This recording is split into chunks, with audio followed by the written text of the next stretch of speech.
예, 안녕하세요. 예, 만나서 반갑습니다. 와.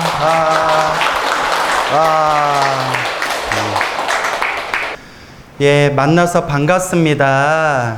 우리 반갑죠? 예. 이렇게 부처님 맑고 깨끗한 도량에 와서 우리가 함께 염불하고 수행하고 정진하고 또 부처님의 가르침을 공부할 수 있다는 것은 이번 생에 엄청나게 큰 복이에요. 여러분들이 복이 많다는 거 느껴져요? 안 느껴져요? 느껴져요? 네. 느껴져요? 네. 에게게 목소리가 별로 안 느껴지는 것 같은데 많이 느껴지시죠? 네. 예. 그래서 항상 제가 늘 불자님들께 드리는 이야기 있죠? 사람으로 태어나기 어렵고 무엇을 만나기 어렵다? 예, 불법, 부처님 법을 만나기 어렵구나. 늘 마음에 되새겨야 됩니다. 우리가 부처님의 가르침을 만났다고 해서 그게 끝이 아니에요. 우리가 그냥 부처님의 법을 만난 걸로 끝나는 것이 아니라 뭐 해야 된다? 예, 실천해야 된다. 수행해야 된다. 닦아야 돼요. 그냥 부처님 법만 만난 걸로 끝나는 것이 아니라 늘 항상 수행하고 정진하고 닦아 나아가야 됩니다. 그래서 저는 우리 불자님들께 가장 많이 소개하는, 권유해 드리는 수행법이 모든 부처님의 수행법 하나하나가 소중하지만 우리 평범한 불자님들 그리고 요새같이 바쁜 현대인들, 직장인들은 염불수행법이 제일 좋은 것 같아요. 무슨 수행법? 염불수행법. 왜냐? 일단 짧아요. 그죠? 짧잖아요. 짧고 뭐 길어야 몇 글자예요? 예, 관세음보살 5글자, 나무아미타불 6글자, 나무아미타불도 그냥 아미타불 부르면 4글자. 얼마나 짧아요. 그리고 일상생활에서 언제 어디서나 닦을 수가 있어요. 밥 먹으면서도 마음속으로 아미타불 할 수 있고, 설거지하면서도 관세음보살 할 수 있고, 걸어다니면서도 지장보살 할 수 있고, 언제 어디서나 항상 닦을 수 있는 게 바로 무슨 수행법이다? 그래서 이제 염불수행법입니다. 그래서 일상에서 항상 염불하고 염불하셔라 라는 말씀을 많이 드려요. 그리고 부처님 경전에도 나오고 우리 큰 스님들 법문에도 항상 나오지만 이번 생에 이 염불할 수 있는 인연공덕, 이번 생에 부처님에 향한 믿음을 가지고 염불할 수 있는 이 공덕을 이번 생에 갖추었다는 것 자체가 수없는 과거 전생에서부터 복을 많이 지어야, 선업을 많이 지어야 이번 생에 무슨 공덕을 만날 수 있다? 염불 공덕을 만날 수 있다라고 말씀하셨습니다. 근데 이제 염불도 습관이에요. 염불도 무엇이다? 자꾸 불러야 돼요. 또 여기서 눈치 없이 또 스님 소리 내서 부르는 게 좋아요? 소리 안 내도 돼요? 라고 또 물어보면 돼요? 안 돼요? 나 이거 뭐 엎어버릴 거예요 진짜. 네? 내가 똑같은 질문 그만해라 했는데도 똑같은 질문 또 하고 그래서 나중에 무슨 생각이 드냐면 나하고 한판 붙자는 건가, 누가 이기나 한판 붙자는 건가. 그래서 제가 늘 말씀드리잖아요. 소리를 내도 되고 소리를 안 내도 된다. 뭐 하는 게 중요하다? 이것 봐, 다 몰라, 또 몰라. 귀가 아프도록 얘기했는데 마음을 집중하는 게 중요하다. 뭐 하는 게 중요하다? 마음을 집중하는 거. 소리를 내도 되고 소리를 안 내도 되지만 마음을 집중하는 게 중요해요. 그리고 정말 마음으로 집중하면서 염불하면 어디서도 염불 소리가 들릴까요? 귀에서. 예, 그래 1단계 맞아요. 근데 제가 원하는 답은 아니었어요. 또 어디서 들릴까요? 맞아요. 꿈에서도 들려요. 여러분들이 기도를 제대로 하고 있나 안 하고 있나 알려면 무엇을 살펴보면 될까요? 꿈을 살펴보면 돼요. 꿈에서도 부처님이 보이고 꿈에서도 간절하게 기도할 정도가 되면 정말 기도 많이 하신 분들이에요. 근데 평상시에 절에 열심히 다니고 연불도 많이 하는 척 하면서 꿈만 꿨다 하면 클럽에 가서 부비부비 춤추고 꿈에서 별 이상한 잡된 꿈 꾸고 막 딴짓하고 이러면 제대로 기도를 하는 걸까요? 안 하는 걸까요? 안 하는 거예요. 그래서 꿈을 보면 안 돼요. 근데 제일 좋은 거는 꿈조차 안 꾸는 게 제일 좋대요. 꿈도 결국 망상이거든요. 그래서 평상시에 연불을 많이 하시고 마음을 잘 닦으신 분들은 꿈도 안 꾼대요. 근데 저도 나름대로 기도를 열심히 하잖아요. 근데 제가 그렇게 꿈을 꾸면 교복 입은 모습으로 많이 나와요. 그래서 선배쌤한테 스님 저 왜 꿈을 꾸면 이렇게 교복 입은 모습으로 나올까? 그러니까 뭐란지 아세요? 네가 철이 덜 들었다는 뜻이다. 아직도 그 중고등학교 수준에서 못 벗어나서 그렇다라고 하시더라고요. 근데 희한한 게 제가 꿈에서 교복을 입고 있는데도 입으로 뭘 하고 있을까요? 예, 연불을 하고 있어요. 이게 뭐야? 자, 이제 뭐 그런 꿈도 꾼 적이 있었다라는 뜻이에요. 예. 그래서 제가 하고 싶은 얘기는 꿈에서도 뭐 해야 된다? 연불해야 된다. 기도해야 된다. 그러니까 소리를 내든 소리를 내지 않든 마음을 집중해서 간절하게 하는 게 중요해요. 간절하게 하는 거. 그 간절함, 그게 참 묘하고 묘한 도리가 있습니다. 어떤 분이 이렇게 질문해요. 스님, 간절하게 연불한다, 간절하게 기도한다는 게 무슨 뜻입니까? 그래서 예스님들께서 뭐라고 표현하셨냐면 닭이 알을 품듯이 고양이가 쥐를 노려보듯이 연불해라 라고 말씀하셨어요. 여러분 닭이 알 품고 있는 거 보셨나요? 난 못 봤는데 예. 우리가 뭐 마트 가서 계란이나 사 먹을 줄 알았지 이렇게 닭이 알을 품고 있는 걸 못 봤는데 닭이 그 알을 항상 품고 있대요. 뭐가 나올 때까지? 병아리가 나올 때까지. 그리고 고양이가 쥐 노려본 거 보셨어요? 저도 고양이가 쥐를 노려보는 건 저도 못 봤지만 제가 고양이 키웠던 적이 있었거든요. 제가 고양이를 엄청 좋아해요. 그래서 제가 고양이를 너무 좋아해서 제가 어디서 살려고 그랬다? 고양시에서 살려고 그랬어요. 네? 넘어가 주세요. 너무 깊이 생각하지 마세요. 네? 깊이 생각하지 말고 고양이를 막 이렇게 데리고 논 적이 있었는데 고양이 앞에서 막 이렇게 뭐 흔들잖아요. 그러면 엉덩이를 꿈틀꿈틀 움직이면서 몸을 이렇게 움츠리고 금방이라도 뛰쳐나갈 듯이 목표물을 노려보는데 옆에서 뭔 짓을 해도 쳐다보지를 않아요. 오로지 목표물 하나만 딱 노려보고 있어요. 금방이라도 그냥 뛰쳐나갈 것처럼. 보신 적 있죠? 그와 같이 해라. 닭이 알을 품듯이 고양이가 쥐를 노려보듯이. 또 어떤 스님이 이렇게 얘기하셨어요. 머리에 불이 붙으면 무슨 생각밖에 안 들어요? 불을 꺼야지라는 생각밖에 안 들잖아요. 그죠? 머리에 불 붙었는데 오늘 아침은 뭘 먹을까? 점심은 뭘 먹을까? 저녁은 어딜 놀러 갈까? 기도를 할까 말까? 관음 기도를 할까? 지장 기도를 할까? 이런 생각 들어요, 안 들어요? 안 들잖아요. 머리에 불 붙으면 뭐밖에 생각이 안 나요? 불 꺼야지라는 생각밖에 안 들잖아요.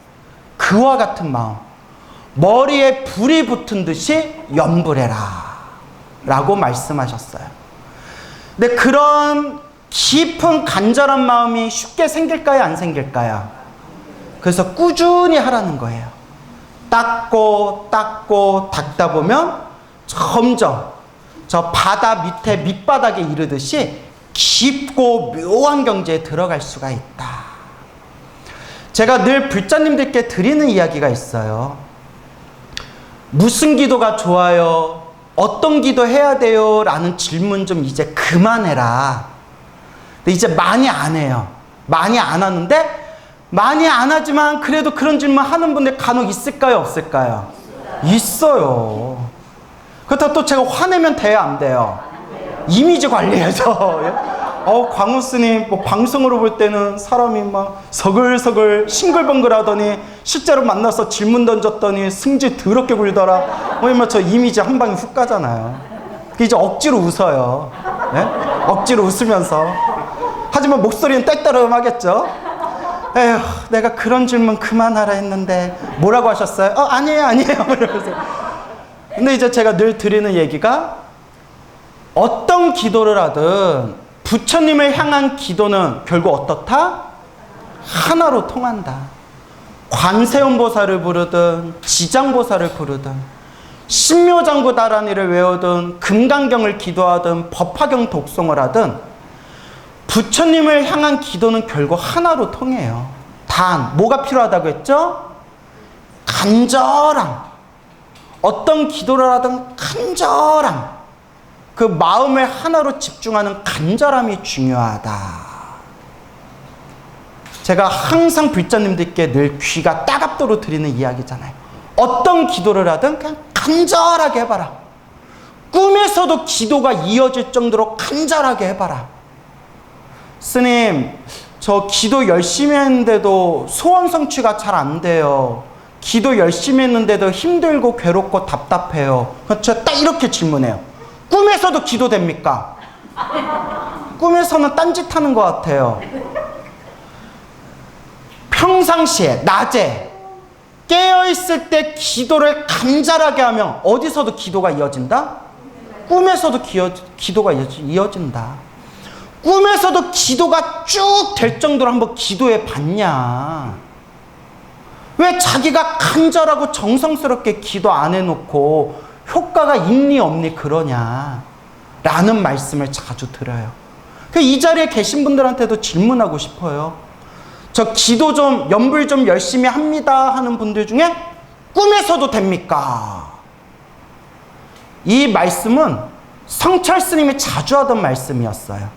성철 스님은 항상 화두, 가나선, 화두 참선법을 항상 강조하시던 분이었는데, 성철 스님이 뭐 큰 스님이다 소문나니까 뭐 머리 깎은 스님이나 제가 신자들 중에 자기 공부 점검해 주세요 하고 찾아오는 분들이 많았대요. 그럼 처음에는 큰 스님도 처음에는 정성껏 상담을 해줬는데, 보면 별로 수준이 깊지도 못한데 자기가 공부가 깊다라는 착각병에 빠져가지고 얼토당토 않는 이야기 늘어놓으면서 찾아오는 사람들이 너무 많아지다 보니까 이제 첫 번째 방편법이, 나 만나려면 절 몇 번을 해라? 3000배 해라. 처음에는 욕을 엄청 많이 먹었대요. 야, 부처님은 만났는데 3000배 하고 만났냐? 이거 부처님보다 잘났네, 잘났어. 뭐 이러고 욕을 엄청 많이 드셨대요. 저도 어른들한테 들은 얘기예요. 근데 작전이 먹혔어요. 3000배야 나 만나준다 하니까 어떻게 됐을까요? 홍보가 더 잘 돼서 더 많이 만나러 오더래요.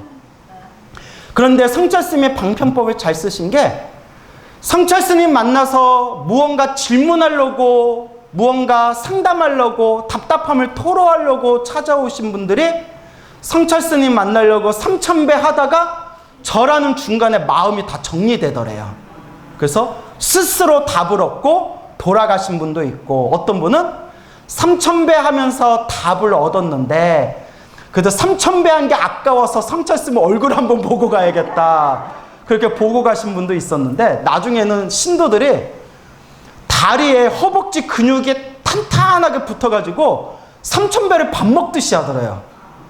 3000배를 밥 먹듯이 하고 난 뒤에 성철 스님 만나러 오니까 성철 스님이, 야, 쟤네들 3000배를 저렇게 잘하니까 3000배 갖고 안 되겠다. 몇 배로 올려야겠다? 5000배로 올렸대요. 5000배야 만나준다.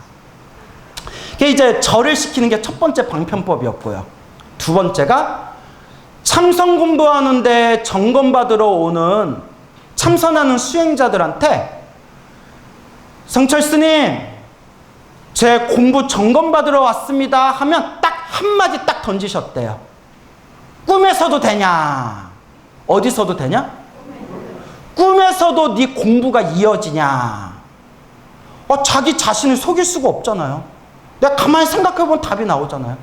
아니, 꿈꿀 때는 공부가 잘 안 되는데요? 야! 꿈에서도 공부가 안 되는데 그게 무슨 공부냐. 낮에 공부가 잘 된다고 생각하면서 꿈에서 공부가 안 이어지면 그거 다 너 망상 떤 거다. 꿈에서도 공부가 이어질 정도가 되면 그때 다시 찾아와라 라는 말씀을 하셨대요. 그 말씀이 정답이에요. 낮에 수행을 정말 열심히 하면 꿈에서도 공부가 이어져요. 그런데 놀라운 얘기를 들었어요. 저랑 친분이 있었던 수학자가 있었어요. 수학하시는. 저는 숫자는 완전 젬병이거든요. 네? 저는 숫자는 완전 꽝이에요. 제가 이렇게 말 잘하고 뭐 좀 글 쓰고 책 보는 거는 잘해도 숫자 하면 뭐 몸에 막 두드러기가 날려 그래요. 그러니까 사람마다 타고나는 게 달라요. 그런데 이 수학을 연구하시는 분이 두 가지의 놀라운 체험을 하셨어요. 근데 그게 다 우리 불교에 나오는 이야기예요. 첫 번째는 여러 번 체험하셨다는데 수학 문제 풀다가 에라이 모르겠다고 덮어버리고 잠에 들면 어디에서도 문제 풀고 있더라? 그러니까요. 속인들도 그렇다니까요. 꿈에서도 수학 문제 풀고 있더래요. 그리고 꿈에서 수학 문제 풀다가 눈 딱 뜨고 나서 딱 답을 아는 경우도 있대요. 속인들도 그런 경지가 있어요. 그러니까 뭐든지 마음을 집중하면 이런 묘한 도리가 있어요. 두 번째, 이건 정말 놀라워요. 수학 문제를 하루 종일 앉아서 수학 문제를 풀었대요. 풀다가 멈추고 풀다가 멈춰서 몰입하다가 딱 정신 차려봤더니 해가 져서 방이 깜깜한데 문제지가 안 보이더래요. 무슨 얘기인지 알겠어요? 자기는 분명히 생생하게 낮에 문제 풀고 있었는데 정신 차려봤더니 해가 져 있고 다시 문제지를 봤더니 문제지가 보여요, 안 보여요? 어두워서 보이지가 않더래요. 해가 져가지고 문제지가 보이지 않을 정도로 깜깜했는데도 뭘 풀고 있었던 거예요? 생생하게 수학 문제를 풀고 있었던 거예요. 이게 삼매예요. 스님들 중에 그런 체험하신 분들 많아요. 경전을 사경하거나 경전을 독경하는데 정신 차리고 봤더니 해가 완전히 져서 컴컴한 밤이었고 다시 책을 봤더니 경전의 글자가 보이더라 안 보이더라. 경전의 글자가 보이지 않을 정도로 방이 깜깜하더라. 근데 삼매에 빠지니까 대낮처럼 환하게 글자가 보였던 거예요. 그 수학자도 하루 종일 문제 풀다가 그 몰입, 삼매에 빠져가지고 문제풀이 삼매에 빠져서 문제지의 숫자가 보이지 않을 정도로 깜깜한 방 안에서 환하게 책을 보면서 문제를 풀고 있었던 거예요. 야, 참 묘하고 묘하다라는 생각이 들더라고요. 그럼 우리는 그 정도로 닦아봤냐는 거예요. 그 정도로 닦아봤느냐. 꿈속에서도 생생하게 기도가 이어질 정도로 닦아봤느냐. 그 정도도 안 해보고서 기도가 효험이 있니 없니, 수행이 되니 안 되니, 그런 말은 의미가 없더라. 간절하게 해보라는 겁니다. 무슨 말씀인지 알겠죠? 예. 그래서 어떤 기도를 하든 간절하게 하는 게 중요하다. 어떤 분이 질문을 하셨어요. 오랫동안 나무아미탑을 연부를 했는데 집에 좀 우환이 생겼대요. 우왕. 그래서 이제 우환이 생겼는데 나무아미탑을 연부를 해도 집안일이 잘 안 풀리더래요. 그래도 딱 하는 질문이, 제가 제일 싫어하는 질문. 기도를 바꿔야 할까요? 차라리 관세음보살을 부를까요? 지장보살을 부를까요? 누가 그러는데 나무아미탑을 부르면 극락왕생할 뿐이지 살아가는데 이런 괴로움이나 고통이나 고난은 없애주질 않는다. 재앙을 없애주지 않는다라고 하는데 제가 차라리 관세음보살을 부르는 게 낫지 않을까요? 그래서 제가 뭐라고 했느냐. 보살님, 제 법문 많이 들으셨다고 했죠? 예, 스님 법문 항상 듣고 있어요. 헛들었네, 헛들었어. 이제 좀 덜 친하면 이런 얘기 안 해요. 좀 덜 친하면 무슨 관리? 이미지 관리. 그래서 억지로 웃으면서 떫떠름하게 이렇게 얘기했을 텐데 그래도 좀 친분이 있는 분이라서 따끔하게 헛들었다라고 했어요. 내가 그렇게 무슨 기도를 하든 간절하면 결국 하나로 통한다라고 그렇게 얘기했는데 우리 중생들은 기도 좀 하다가 자기가 원하는 그런 어떤 맛을 보지 못하고 기도하다가 조금만 자기 마음에 들지 않는 안 좋은 일이 생기면 금방금방 마음이 왔다 갔다 한다고. 이 왔다 갔다 하는 중생의 마음을 전문 용어로 뭐라고 하죠? 세 글자로 헷가닥이라고 하죠. 헷가닥 해요. 진짜 그래요, 중생들. 예? 그렇게 기도하다가도 자기 마음에 들지 않는 그런 경계가 생기면 마음이 왔다 갔다 해버려요. 그래서 늘 불자님들께 얘기하는 게 기도는 반드시 효과가 있다.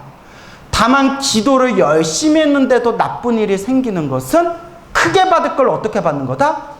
작게 받는 거다, 작게 받는 거다 하면 기분 좋을 때는 맞아 광우스님 말씀이 맞아 해놓고 막상 자기한테 기도 열심히 했는데 나쁜 일 생기면 무슨 다? 횟가닥. 횟가닥 하면 그날은 뭐 먹어야 돼요? 통닭 먹어야 돼요. 횟가닥 했으니까. 자, 이제 웃자고 한 말이고. 그렇게 중생들 마음이 막 흔들린다는 거예요. 그래서 늘 말씀드리잖아요. 내가 지은 업보대로 살아가더라. 업장이 너무 두꺼운 중생들은 기도를 많이 해도 나쁜 일이 생기더라. 그래서 수행을 많이 하신 큰 스님들도 암에 걸리신 분도 있고 귀향에 가셨던 분도 있고 모함을 받아서 고난에 빠지신 분도 있고 평생 수행하신 깨끗하고 청정한 큰 스님들도 고난을 많이 당하신 그런 큰 스님들 생애 일대기가 있어요. 하지만 늘 큰 스님들께서 뭐라고 하셨죠? 내가 지은 빚을 갚고 있는 것이다. 수행을 많이 하고 여러분들 기도를 많이 해도 인생 살다 보면 나쁜 일이 생겨요. 근데 누가 지은 업이다? 내가 지은 업이다. 열심히 기도했는데도 나쁜 일이 생기는 것은 크게 받을 걸 어떻게 받는 거다? 작게 받고 있는 업장소멸의 과정이다. 라고 불자님들께 늘 간곡하게 말씀드리는 겁니다. 그래서 그 불자님께 무슨 기도를 하든 간절하게 기도하는 게 중요하다. 그러니 보살님이 하고 싶은 기도해라. 나무 아미타불을 부르든 관세음보살 부르든 지장보살을 부르든 하고 싶은 기도해라. 단 제발 무슨 기도가 더 낫다라는 생각 좀 그만 일으켜라. 어떤 기도를 하든 내 마음이 간절하게 기도했냐, 내 기도가 꿈에서도 기도가 이어질 정도로 간절하게 기도해봤냐, 간절하게 기도해라 라는 말씀을 드린 적이 있습니다. 어떤 분들이 이런 얘기를 해요.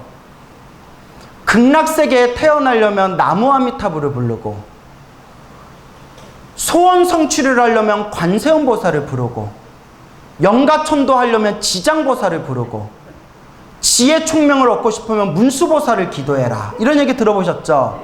예. 반은 맞아요. 왜 반은 맞냐? 다 중생들 제도하기 위해서 불보살님께서 여러 가지 몸으로 몸을 낮추셨을 때 중생들 눈높이에 맞춰서 그런 저마다의 원력이 있으시거든요.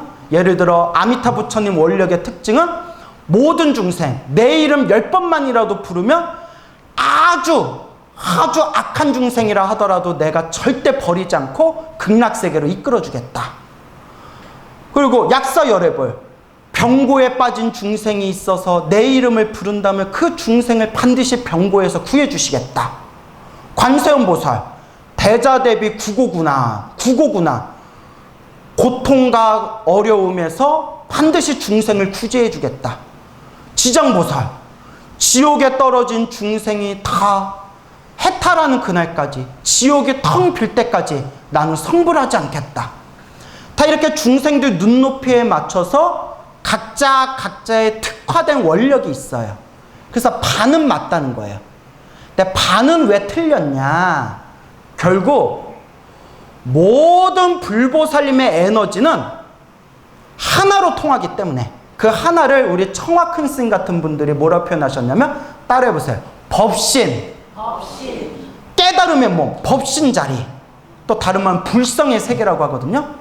이 법신, 모든 불보살님의 에너지는 법신, 이 하나의 에너지로 통하기 때문에 결국 누구를 불러도 가피는 똑같이 받게 돼요. 여러분, 우리 영가천도 할 때는 누구를 부른다? 지장보살 부른다 생각하죠? 근데 우리 한국불교는, 우리 스님들 다 알고 계시지만, 한국불교는 영가천도 지낼 때 영가천도 지내는 의식문 책이 있는데요. 그걸 뭐라고 부르냐면 관음시식이라고 불러요. 무슨 시식? 관음시식의 관음이 누구겠어요? 아니, 영가천도 할 때 지장보살 부르려면 지장시식을 해야지 왜 관음시식을 해요? 뭔 얘기인지 알겠죠? 다 하나로 통한다는 거예요. 관세음보살님은 이마 위에 아미타 부처님을 모시고 있고, 관세음보살님의 또 원력 중에 하나가 영가, 죽은 영가들을 극락세계로 인도해주는 역할을 또 하세요. 그러니까 관세음보살 불러도 영가천도가 되는 거예요. 그래서 한국불교에서 영가천도 할 때 읽는 의식문을 관음시식이라고 해요. 그리고 관음시식이라고 해놓고 마지막에 우리 마무리 연불할 때 무슨 연불을 많이 해요? 결국 나무 아미타불잖아요. 나무 아미타불 뭐 이러잖아요. 왜? 관세음보살을 항상 누구를 모시고 다니기 때문에? 아미타 부처님을 이마 위에 모시고 다니기 때문에. 그리고 영가천도 할 때는 지장보살 부르고 소원 성취할 때는 관세음보살 불러라. 아니에요. 그거는 진짜 경전 공부 안 하신 분들이 그런 얘기 하는 거예요. 지장경에 보면, 지장경에 영가천도 얘기도 나오지만 지장경에 보면 분명히 현실 세계를 살아가면서 힘들거나 괴롭거나 간절히 바라는 소원이 있을 때 누구를 부르면? 지장보살을 부르면 그 중생의 재앙을 없애주고 그 중생이 바라는 소원을 성취시켜준다라고 지장경에 나와요. 다 그렇게 모든 불보살님의 에너지가 하나로 통하다는 것을 경전에서 얘기하고 있는데, 우리 불자님들이 경전 공부를 잘 안 하는 것 같아.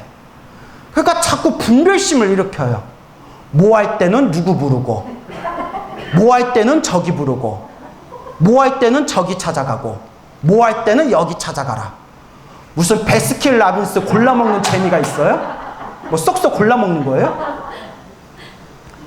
모든 에너지는 하나로 통해. 알겠죠? 그래서 저는 항상 나무 아미타불 연불하지만 불자님들한테 연불을 권유할 때는 하고 싶은 거 하세요 라고 얘기해요. 사람마다 성향이 다르기 때문에. 그래서 관세음보살이 너무 좋아요 하면 그냥 관세음보살 연불하세요.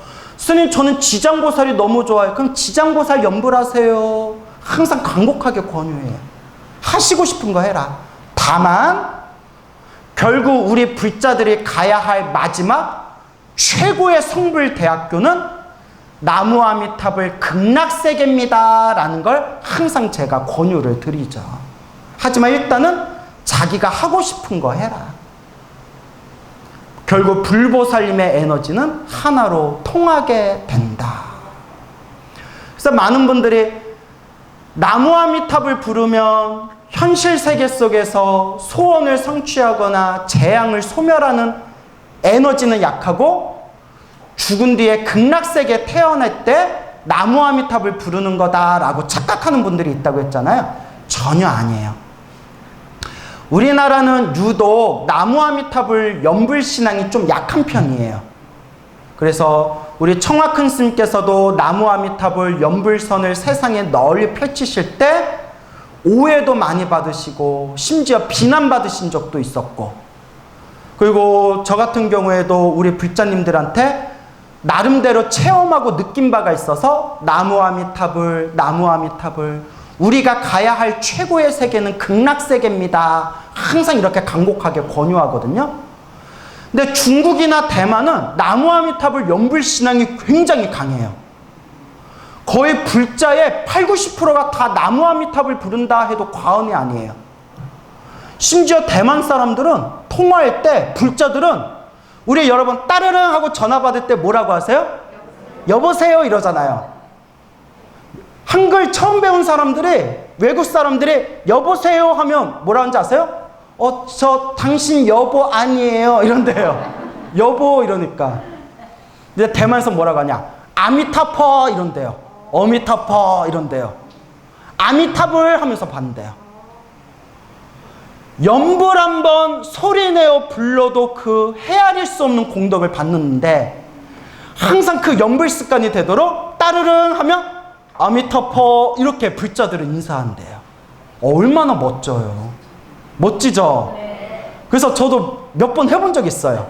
따르릉 전화 오면 아미타불 이랬어요. 그래서 저 친한 스님이 뭐라 하는지 아세요? 어디 아파? 이러시더라고요. 뭐 아미타불이요. 너 왜 그래? 이러시더라고요. 우리 한국 불교는 아직 그게 익숙하지 않아서 그래요. 그 연불이 습관이 돼야 돼요. 중국이나 대만에서는 그런 나무 아미타불 연불에서 현실 속에서 생생한 가피 받으신 분들이 헤아릴 수 없이 많아요. 특히 나무 아미타불 불렀더니 병이 나았다.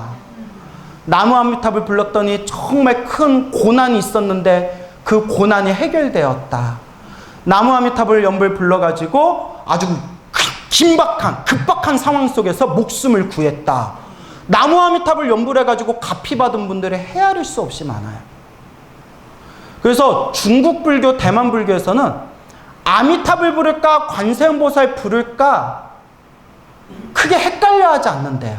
왜냐?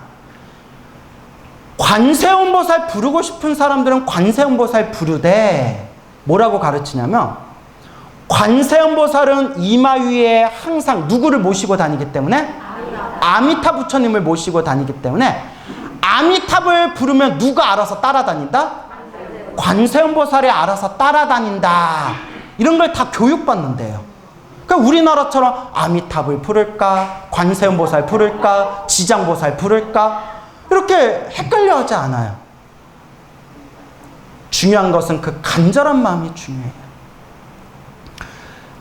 저랑 친분이 있는 비구니 스님께 직접 들은 얘기예요. 몇 년 전에 직접 들었어요. 그 비구니 스님의 사형인가가 있어요. 그 사형께서 체험하신 건데 그분이 그 사형 스님에게 이 생생한 가피 체험담을 듣고 첫 번째 너무 놀라고 두 번째 광우스님이 생각나더래요. 이 이야기를 광우스님한테 들려줘야겠다. 그래서 불자님들한테 널리 전해야 되겠다. 그 비구니 스님, 그 사형 비구니 스님이 집에 이제 모친이 계신데 모친이 거의 연세가 90이래요. 90이 다 되셨는데 연세가 너무 드시다 보니까 치매가 오셨대요. 치매가 오셔가지고 점점 악화돼가지고 치료도 받고 몇 년 동안 고생도 했는데 나을 기미가 안 보이더래요. 그 이제 나이는 잡술 만큼 잡수셨고 그래서 이 비구니 스님이 매일매일 간절하게 연불을 했대요. 부처님, 우리 어머니 저런 모습 바라볼 때마다 너무나 가슴이 아픕니다. 어머님도 못할 짓이고 어머니 모시고 있는 가족들도 이게 못할 짓입니다. 부처님, 저의 어머니 이제 편안하게 해주세요 라고 나무 아미타불 기도를 했대요. 근데 이제 편안하게 해주세요 라는 게 이제 편안하게 빨리 데려가 주세요 라는 의미도 담겨 있는데 대놓고 부처님한테 우리 어머니 빨리 죽게 해주세요. 아, 그건 좀 아니잖아요. 아니잖아요. 빈말이라도. 그러니까 뭐라고 표현했어요? 편안하게 해주세요. 편안하게 해주세요. 그러니까 효심으로 한 거예요. 어머니도 정신 깜빡깜빡 잃어버리시고 어머니 시봉하는 가족들도 너무 힘들어하니까 그 비구니 스님이 저의 어머니 편안하게 해주세요. 저의 어머니 편안하게 해주세요. 나무 아미타불, 나무 아미타불, 나무 아미타불. 하루에 1시간이건 2시간이건 3시간이건 시간 날 때마다 간절하게 부처님께 염불 했대요. 어머니 극락왕생 편안하게 해주세요. 옛날 큰 스님들이 이런 얘기 하셨어요. 나무 아미타불 염불하던 큰 스님들이 사람들의 몸이 아프면 약사열애불을 부른다. 그렇죠? 근데 약사열애불 부르는 건 좋은데 나무 아미타불 염불하던 사람들도 몸이 아프면 갑자기 염불을 휙 바꿔버린다. 근데 그럴 필요가 없다. 큰 병에 걸렸거나 몸이 아플 때 부처님 제가 극락사계 가게 해주십시오 라고 간절히 염불하되 이번 생 수명이 다했으면 그 사람은 편안하게 숨이 끊겨서 극락세계 갈 것이고 이번 생 아직 남아있는 수명의 인연이 있다면 나무 아미타불 염불하면서 극락세계 빨리 가게 해주세요 염불해도 아직 이 세속과 이 수명의 인연이 남아있으면 뭐 하게 된다? 병이 저절로 낫게 된다. 그러니 아미타불 염불하는 사람이 굳이 약사열애불로 바꿀 필요 없다 라는 법문이 있어요. 그런데 우리 어머니 이제 편안하게 해주세요 라고 비구니 스님이 나무 아미타불 염불했지만 어머님이 아주 수명이 남아 계셨나 봐요. 어느 날이었대요. 그날도 하염없이 염불하다가 그날 잠이 들었는데 꿈을 꿨는데 머리가 좀 이렇게 간질간질하더래요. 그래서 머리를 이렇게 툭 털었대요. 갑자기 시커먼 여러분 우리 하루살이 같이 벌레 있죠? 막 한여름에 막 이렇게 모기같이 막 시커먼 하루살이 같이 벌레들 있잖아요. 왱 하는 거. 후두둑 하고 시커먼 벌레가 땅바닥에 두두둑 하고 떨어지더래요. 머리 한번 이렇게 털었는데. 이거 뭐지? 머리를 막 털었대요. 머리카락도 없는데. 머리를 막 터는데 머리카락에서 자꾸 뭐가 쏟아져요? 시커먼 벌레가 후두두둑 하고 시커먼 벌레가 계속 쏟아지더래요. 털어서 벌레가 안 나올 정도로 머리를 털었대요. 그리고 바닥에 흩어져 있는 벌레를 이렇게 모으니까 벌레가 이렇게 산만큼 이렇게 쌓여 있더래요. 그리고 그 벌레를 그냥 깨끗하게 다 담아가지고 깨끗하게 밖에다 버리는 꿈을 꿨대요. 그리고 잠에서 딱 깼는데 꿈이 너무 생생하더래요. 제가 늘 말씀드리죠. 기도를 열심히 할 때 꿈에서 대소변을 시원하게 싸거나 입으로 더러운 걸 쏟아내거나 몸에서 벌레라든가 몸에서 더러운 게 쫙 빠져나가는 꿈이 업장소멸의 꿈이다. 자주 말씀드렸죠. 아마 여기서 기도하신 분들 중에 이미 그런 꿈 꾸신 분들 계실 거예요. 어머머 나 껐는데 이런 분들 계실 거예요. 벌레가 그렇게 다 머리에서 쏟아지는 꿈. 근데 여러분 치매가 어디에 문제 있는 거예요? 머리잖아요. 희한하다 하는데 집에서 전화가 왔대요. 그 꿈 꾸고 나서. 스님, 집에 이제 가족한테 전화가 온 거예요. 스님, 어머님이 상태가 좋아지셨어요. 치매 걸린 어머님이 상태가 좋아지셨어요.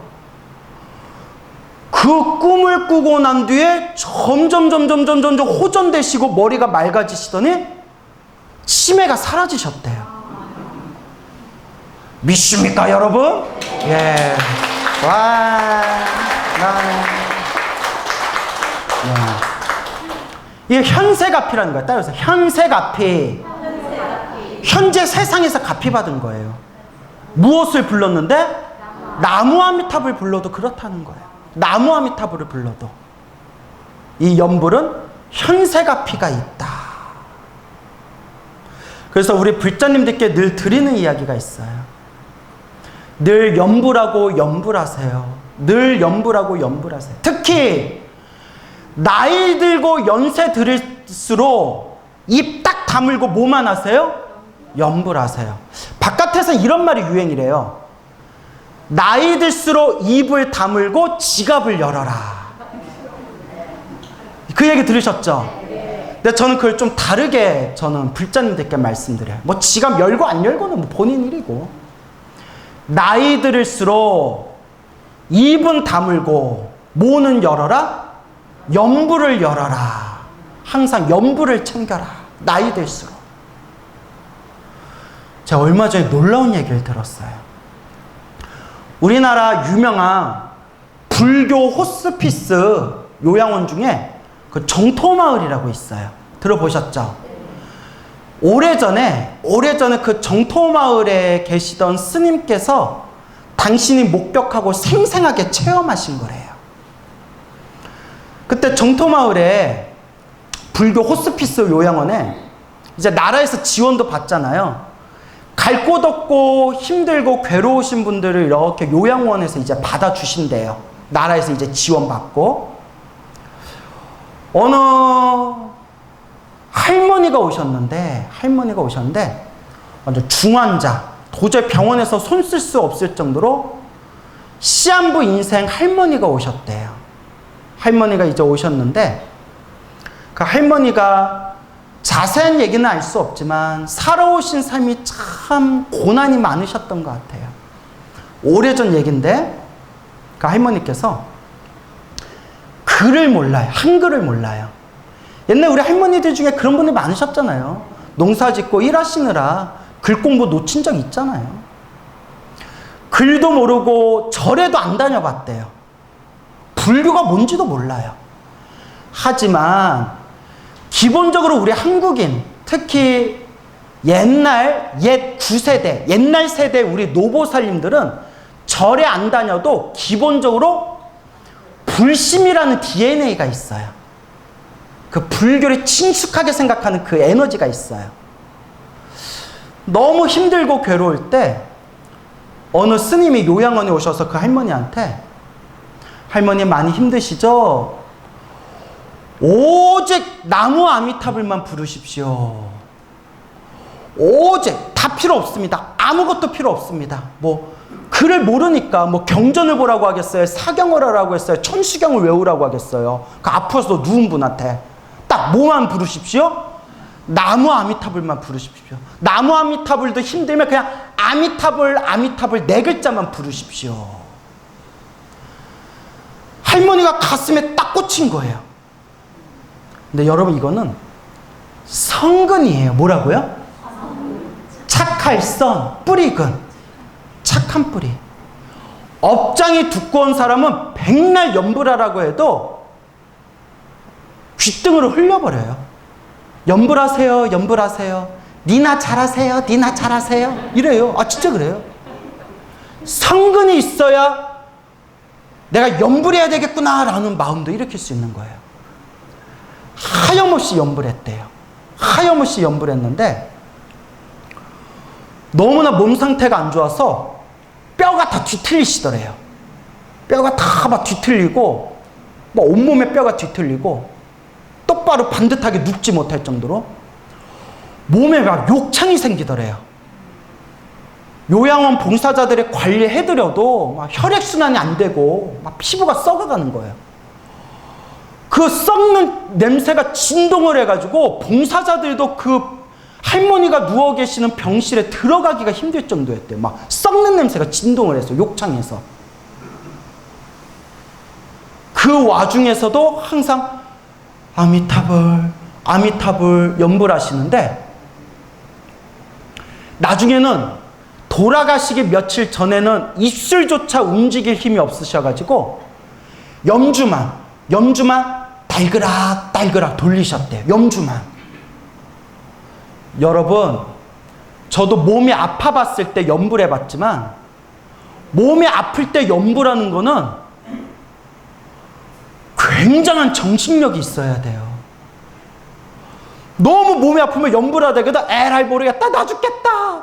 사람 마음이 그래요. 여러분도 경험해보셨죠? 막 배가 쥐어짜듯이 아파서 관세보살 아이씨 죽겠다, 병원 불러, 막 이렇게 돼요, 사람이. 입술조차 못 움직이는데 딸그라 딸그라 염주를 굴리시더래요. 그걸 목격하신 비구니 스님이 귀에다가 속삭였대요. 할머니 지금도 염불 하세요? 염주 굴리시니까. 그러니까 할머님이 입술 움직일 힘도 없으니까 대답도 못하니까 고개만 이러죠. 지금 염불하고 있다고. 비구니 스님이 옆에서 나무 아미타불 염불해 드리면서 돌아가시기 며칠 전에는 입술조차 움직이기 힘드셔가지고 나무 아미타불 염불 소리가 24시간 들리는 염불기라고 있대요. 중국하고 대만에는 많이 팔아요. 아시죠? 염불기를 귀 옆에다가 이렇게 염불기를 항상 나무 아미타불을 24시간 틀어드렸대요. 귀로 들으면서 따라 하시라고. 그리고 세상을 떠나셨어요.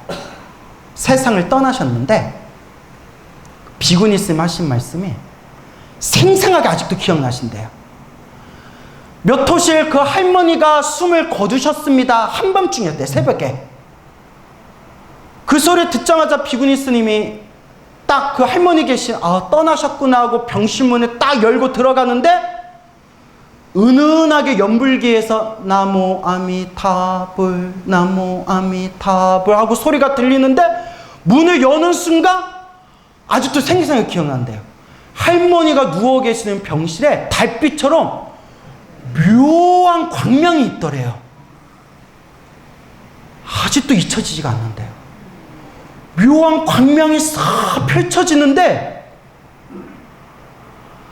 그 코를 찌르던 악취가 싹 사라졌대요. 그리고 믿어야 되나 말아야 되나 모르겠지만 병실에 향기가 나더래요. 그 향냄새를 스님만 맡은 게 아니라 시체를 염하던 그 병실에 오신 봉사자들과 시체를 염하던 분들이 여러 명이 다 맡았대요. 그 향냄새를. 악취가 싹 사라졌대요. 그리고 가까이서 보는데 온몸이 비틀렸던 뼈가 반듯해져가지고 편안한 표정으로 아주 편안하게 침대에 누워 계시는데 놀라지 마세요. 욕창이 싹 사라졌대요. 그래서 저도 그 비구니 스님께 전해 들은 얘기예요. 근데 당신이 목격하신 거래요. 그분이 저한테 사기칠 리가 없잖아요. 아직도 생생하게 기억나신대요. 그리고 장례식을 치러서 염을 하는데도 손가락과 뼈 관절이 그렇게 말랑말랑 부드러우시더래요.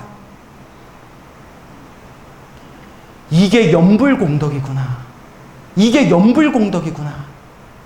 부처님이 말씀하시고 옛날 큰 스님들이 말씀하신 게 하나도 틀린 게 없구나. 이게 염불공덕이구나. 라는 생각이 마음속에서 확신이 딱 들면서 하시는 말씀이 이 모습을 두 눈으로 목격했는데 어떻게 염불을 안 할 수가 있겠습니까? 믿습니까, 여러분? 네. 예, 여러분. 그 할머니는 한글도 모르고 경전도 모르고 절에도 안 다녀봤대요. 살아오신 삶이 굉장히 고난이 많으신 것 같더래요. 하지만 죽는 그 순간까지 무엇을 놓치지 않았다? 나무 아미타불. 그래서 제가 늘 부처님께 발언하면서 항상 제가 갖는 간절한 소원이 있어요. 부처님, 저 광우에게 한 가닥 공덕이 있다면 저 숨 끊어질 때, 저 언젠가 숨 끊어질 때 저도 누구를 부르면서 죽게 해주십시오? 아미타불 하면서 죽게 해주십시오. 여러분, 간절하게 염불하시기 바랍니다. 자, 따라해보세요. 염불은 습관이다. 염불은 습관이다. 염불은 습관이다. 염불은 습관이다. 염불은 습관이다. 염불은 습관이다. 항상 염불하시기 바랍니다. 자, 이제 이런 얘기 들으니까 와, 내가 이제 앞으로 염불 좀 열심히 해야 되겠다는 생각 들어요, 안 들어요? 들죠? 그래서 서프라이즈 선물을 준비했어요. 우리 연불선 대종사이셨던 청하큰 스님의 이 가풍이 살아있는 이 광륜사에서 연불 법회가 만들어졌답니다. 와. 그래서 우리 광륜사에 뜻있는 불자님들 여러 명이 모여서 연불회가 만들어졌어요. 그래서 매월 둘째 주, 그리고 넷째 주, 몇째 주? 둘째 주, 넷째 주, 토요일 날 연불법회, 함께 기도하는 연불법회가 생기게 되었습니다. 혼자서 연불하면 잘 돼요, 안 돼요? 그래서 좋은 도반을 만나는 게 중요하다고 하잖아요. 그래서 둘째 주 토요일에는 낮 2시 반에 시작해서 10시, 밤 10시에 끝나고요. 넷째 주 토요일은 한 7시인가요? 7시에 시작해서 그 다음날 새벽 예불까지 철야 기도를 한대요. 그러니까 혼자서 연불이 잘 안 된다 하시는 분들은 우리 연불도랑 이 광륜사 연불법회, 우리 연불회에 함께 수위 동참하셔서 둘째 주, 넷째 주 토요일 날 연불공덕 많이 지어가시는 그런 크나큰 무량한 선업을 지으시기 바랍니다. 알겠죠? 네. 자, 여러분 성불하십시오.